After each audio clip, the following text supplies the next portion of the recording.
उत्तर प्रदेशના અયોધ્યામાં ભવ્ય અને ઐતિહાસિક રીતે દીપોત્સવ ઉજવવામાં આવશે। 17 ઓક્ટોબરથી શરૂ થશે। પ્રવાસન મંત્રી જયવીરસિંહે અધિકારીઓ સાથે સમીક્ષા બેઠકમાં તૈયારીઓની સમીક્ષા કરી છે, માર્ગદર્શિકા આપી છે।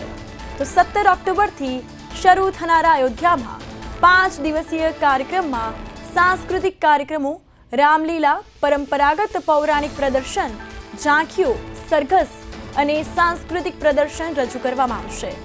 સનાતન ધર્મનું પાલન કરતા હિન્દુ બહુમતી ધરાવતા દેશો જેમ કે Nepal, Mauritius, Guyana, Fiji, Bhutan, Suriname, Trinidad અને ટોબેગો તેમજ Sri Lanka, Malaysia, Indonesia, Thailand, Cambodia અને મ્યાનમારના રાષ્ટ્રપતિ તેમજ પ્રવાસન અને સંસ્કૃતિ મંત્રીઓને દીપોત્સવમાં આમંત્રણ આપવામાં આવ્યું છે।